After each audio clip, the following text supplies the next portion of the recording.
Listen to me. If there was a wise man who would ever think of this, they would say in order to be superior to the man, you've got to be the man. For I am the man himself.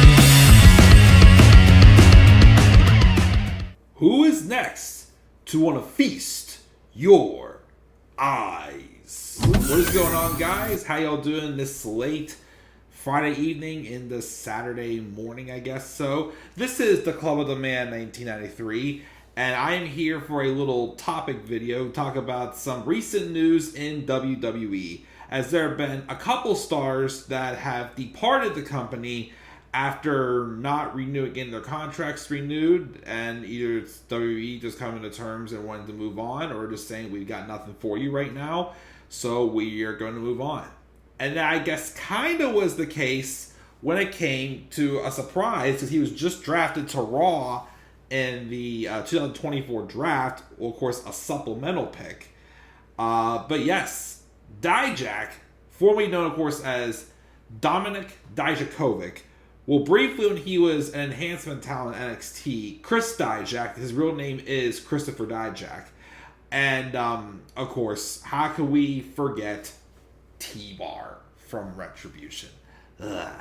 But anyways, Dominik Dijak, who he's best known as on the indies as, well, his last run in WWE was as Dijak, departed the company back on June 28th, 2024, when his contract did in fact expired. Again, that surprised me for sure, because I hadn't seen a lot of his work in his second run in NXT, but I heard he was killing it, and he was doing really good getting back on track after suffering from the aftermath of T-Bar and the plunging of Retribution, which he did talk about in a Busted Open podcast I listened to today while I was traveling all over God's creation. And I got some insight as to what happened. Because, again, I was kind of surprised. Again, especially since he had just moved up to Raw. I really thought maybe he was going to actually have a good run this time. But for what it seemed like, it seemed like although Dijak was a great talent, he was aggressive. He definitely was pitching in ideas. He was definitely trying to contribute any way he could. It just so WWE still did not look at him as a top guy. And I'm starting to believe there's coming to a point now where, in the Triple H era, where there's guys that Triple H knows he can work with right now. There's guys, though, that he knows that he can't work with right now. Guys that he knows he can't save from the horrible booking of Vince McMahon. Or just simply, as I think in Dijak's situation, the company just isn't big enough for him. There's just a lot of other names, and unfortunately, right now, he's just not looked at as one of their guys that they want to be featured. So, like Ricochet, he, of course, Ricochet was the one who told the company he was not renewing his contract. Dijak was just told by WWE they will not be renewing his contract. They will be moving on to other things. So he didn't have a choice. Ricochet did. So his situation, of course, is different. He did, of course, on Twitter, and I looked it up because, again, right now I do not have a Twitter or an Instagram currently for the channel, but I did hear this news, so I decided to at least pull up this letter he wrote to explain what happened with his departure. And I'll talk about a couple other little things I heard in other articles, or he talked about in the Busted Open podcast with Bully Ray. Here's what he said. Here's the truth. WWE never negotiated with me. We attempted to negotiate and they stonewalled us. They never made me a single offer that they informed me they would not renew my contract at the 11th hour.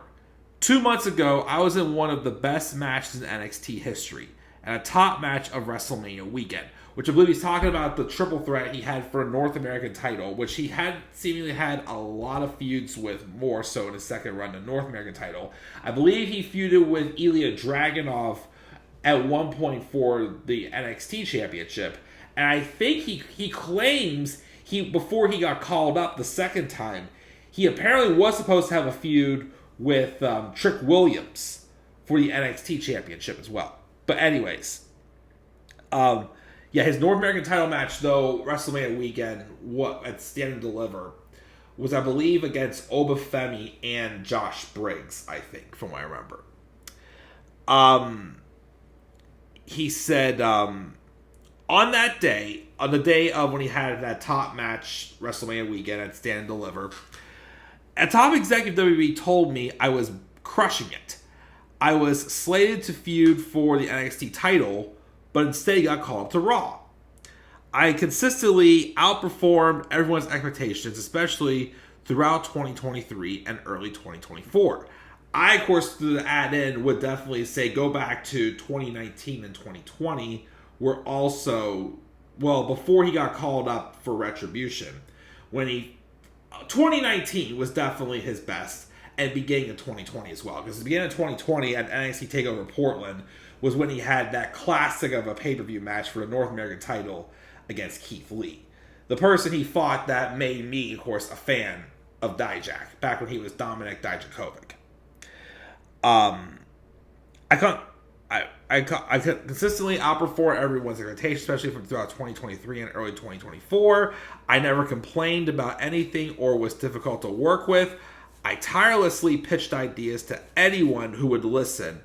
As recently as the day before I was notified, I never once missed a booking, and I was injured one time in 7 years for 3 months. In 2019, I remember he briefly had a knee injury, and he missed the summer of 2019. He came back, of course, his return match was against Keith Lee. I'm thankful, disappointed, but also excited. This has lit a fire under me and relentlessly proved myself to the world. All I ever wanted was a fair shot, and now I have the opportunity to go out and take it. That's enough talk, and now it's time to do or die, Jack. My last day under a WWE contract is June 28th, 2024. Get ready to feast your effing eyes. Dominik Dijakovic. Or, of course, just Dijak as well. So, again, just to briefly go over his run in WWE, I believe he signed with the company in 2017.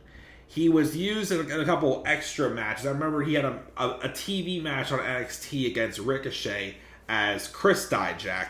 And I do remember on an NXT house show that came here to Pittsburgh, he did have a house show match against Tommaso Ciampa, I believe, when Ciampa, I believe, was NXT champion. He had a title match against him. I remember, I thought it was a wee bit bland.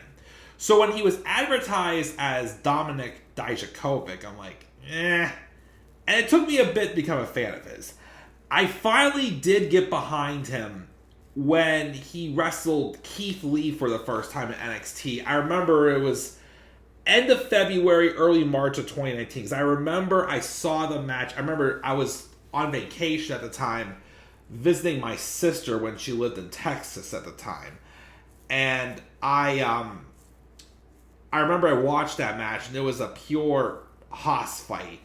And I'm like, whoa. Like, I knew Keith Lee was good. I didn't realize Dijakovic was this good as well.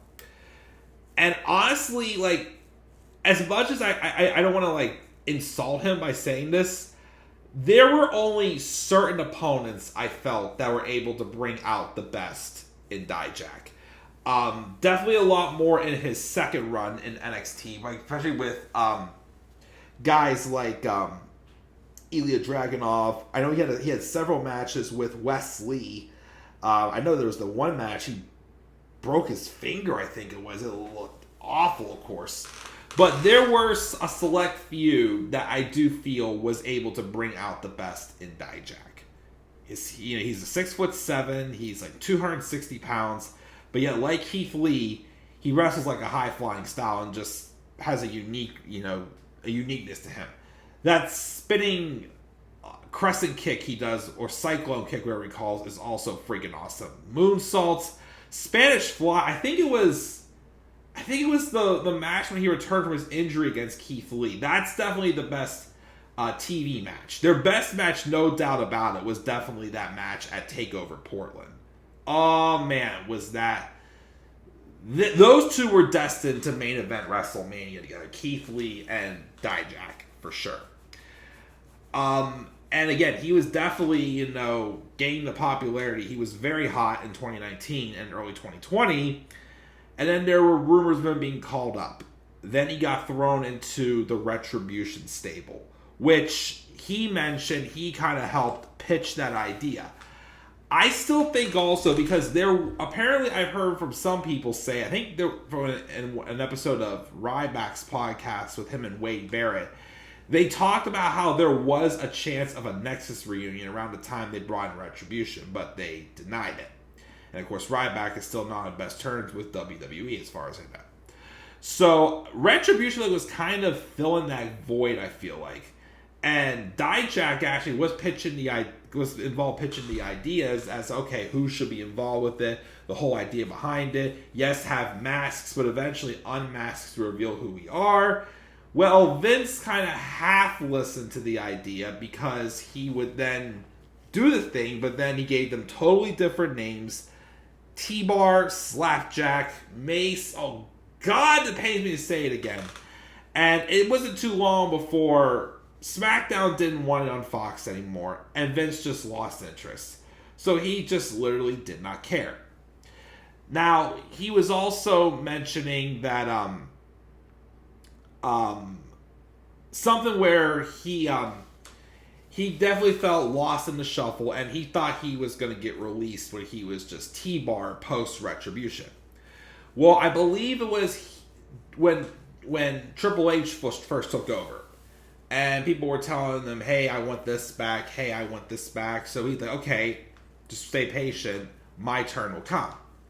Well, nothing was happening for a while, so he asked Triple H to, talk to him.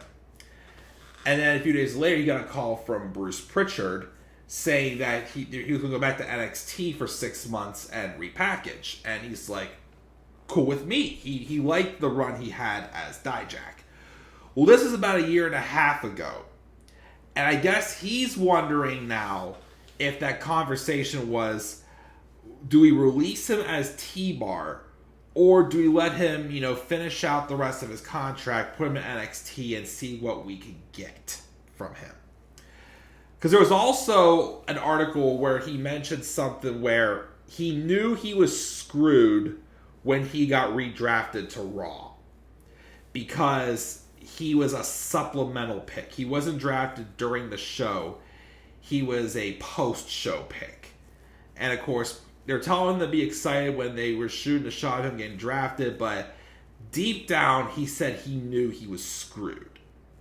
So, I think it just goes about that. Again, I think 2 reasons why this all happened. And again, it happened very suddenly for sure for Dijak. I feel like one, again, as I said before, there's a lot of guys who are like solidifying their place in the company. And I think, again, Triple H is learning right now, okay, who he has that he can work with, who he's able to fix, who's able to save, and who are the guys that are just like, he doesn't have a spot for right now, or the guys that he just cannot save, and it's best to just let them go do their own thing, and, maybe someday they could come back. I don't know if I can ever see Dijak coming back to WWE. He is 37 years old, but you never know. He still could. You never know someday. But I just feel like that there just wasn't enough room for him at the table, basically. And that's probably why they chose to move on from him. I think he was on the verge of being saved after the horrible T-Bar days in Retribution. But there just wasn't a spot for him at this time, I feel like, in the company, on the main roster, of course, at least. He could have stayed in NXT, but, he was cool with, staying for another 1.5 years and getting paid. He still feels like that, of course, he would have been released sooner rather than later, but He's free. He's back on the indies as Dominik Dijakovic. I do kind of feel like he should be a guy that floats around. He could go to Impact. He could go to New Japan. I don't know about AEW, though, for him. I see him as an excellent talent, a very underrated talent, very overlooked talent, but I just don't see him as someone looking at him saying, yes, that's my guy to lead this company. The only reason why I would want him to go to NXT is for another feud again with Keith Lee. Put those two on AEW television. Like, heck, if Keith Lee wasn't hurt, you could have done those two at All In. Because that is like a A-level show, Wrestlemania caliber match. Keith Lee and Dominik Dijakovic. Or Dominik Dijak, as his indie name is. It's kind of like with Ricochet and Will Ospreay. I only want to see Ricochet go to AEW because of a match he could have with Will Ospreay. After that, I don't trust AEW to actually keep him relevant. And I don't feel confident with Dijak either. So I think he's probably going to float on the indies for a while. Again, maybe go to the TNA or Impact. Maybe come in for a couple dates for AEW. Will he ever go back to WWE? Like I said, I don't know. You never know. He could. But I don't know if it's going to happen because, again, he's 37 years old. But you never know. It could happen. But I do wish him the best. Again, definitely very shocked. Was hoping that they would have found something good for him to do in this second round up on the main roster. But just was not meant to be. And I wish Dominik Dijak the best of luck in his future endeavors for sure. What are your guys' thoughts on Dijak departing from the WWE at the end of June? Where do you think he should go? Do you think he'll ever go back to WWE? What was your favorite match he had in WWE? Your favorite gimmick he had? Make sure you guys leave your thoughts again down in the comments section below. Be sure also, as always, to slap a like on the video and subscribe for more content to my channel. You may follow me on Twitter as well at the Club of DaMan 93.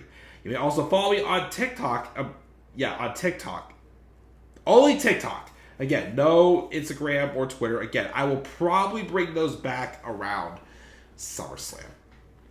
That's going to do it, guys. I'm checking out. I'll catch you guys all later. Get your thoughts again down below about Dijak leaving. And do not forget, in order to be superior to the man, you've got to be the man. And for I am the man himself. And that is not just an opinion, my friends. That is a fact of life. Yeah!